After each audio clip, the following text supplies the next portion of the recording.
this one should feel good. This one should feel real good. Buckle in and get some popcorn. Mark Zuckerberg publicly wrote a letter to apologize somehow to the Republican Judiciary Committee about how Facebook was being censored during COVID and during the election 4.5 years ago. Listen very closely and wait till the end and tell me why you think that he wrote this letter. I have my theory.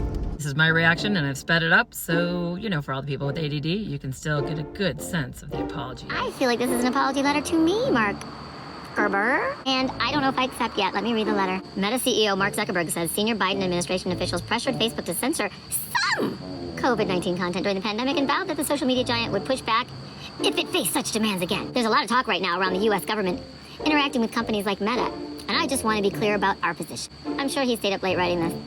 Our platforms are for everyone. We're about promoting speech and helping people connect in a safe and secure way. Really, Mark? Because when I post on Facebook, I get 4 people. Somehow, I have 30,000 followers on TikTok. Tonight on this live stream, there's been 12,000 people that have watched. But I post something on Facebook, Mark Zuckerberg, and I get 4 people that have watched it. And maybe 1 like. And that's me. Because I'll always like my content. It's like an affirmation. Our platforms are for everyone. We're about promoting speech. So full of shit. As part of this, we regularly hear from governments around the world and others with various concerns around public discourse and public safety. Oh, for your health and safety, for your health and safety, for your health and safety, for your health and safety. In 2021, senior officials from the Biden administration, including the White House, repeatedly pressured our teams for months to censor certain COVID-19 content, including humor and satire, and expressed a lot of frustration with our teams, and we didn't agree. I wonder what repeated pressure is from the White House.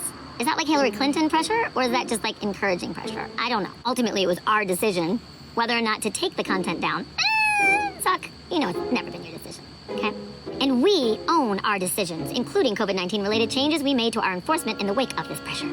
I believe the government pressure was wrong, and I regret that we were not more outspoken about it at the time. Oh, do you? Really?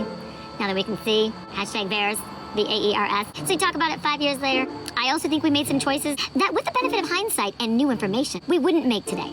Like I said to our teams at the time, I feel strongly we should not compromise our content standards due to pressure from any administration in either direction. And we're ready to push back if something like this happens again. In a separate situation, the FBI, he's taken on the FBI, warned us about a potential Russian disinformation operation about the Biden family and the lead up to the 2020 election. That fall, when we saw a New York Post story, because we know they haven't been bought out by anyone, New York Post is so authentic and real, reporting on corruption allegations involving then Democratic president nominee Joe Biden's family, we sent that story to fact checkers. Did you? Did you, Mark? Did you send it to fact checkers? Can you give me those names? Like they're just random fact checkers. Who are your fucking fact checkers, Zuck? The story to fact checkers, he won't tell who, for review, and temporarily demoted it while waiting for a reply from the fact checkers that he won't say who they are. It's since been made clear, 5 years later, the reporting was not Russian disinformation. Oh my God, you kidding me? You mean we blamed Russia and they didn't do it? What? This is so... Turns out it wasn't Russia. Retrospect, we shouldn't have demoted the story. Really? Who are your fact checkers, Zuckerberg? For instance, we no longer temporarily demote things in the U.S. while waiting for fact checkers. They don't do that anymore. He's learned.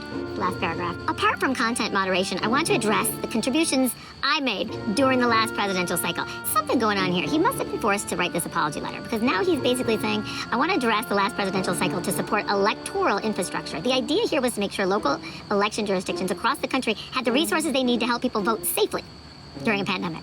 You can go to Walmart. You can go to the liquor store. You can go to church. You can gather with friends or go to the beach. You can't vote. For your safety, for your safety, for your safety, for your safety. Boy, he must have been put against the wall to write this. I made these contributions through the Chan Zuckerberg Initiative. His wife is Chan. He's Zuckerberg Initiative. Never heard of that. They were designed to be nonpartisan, spread across urban, rural, and suburban communities. Still, despite the analysis I've been showing, I know some people believe this work benefited one party over the other. Because it did. Because a little initiative that you put in a trust fund, like Bill and Melinda Gates Trust and all these trust foundations that billionaires do, which, by the way, start a trust because you can and you won't get taxed. Notice a lot of rich people have those trust foundations. Still, despite the analysis and this Chan Zuckerberg initiative, I've been showing to be neutral and not play a role one way or the other, or even to appear to be playing a role. So I don't plan on making a similar contribution this cycle. It seemed like me and my wife and that initiative was leaning towards the left, but ain't gonna happen now. Why the change, Zuck? Respectfully, Mark Zuckerberg.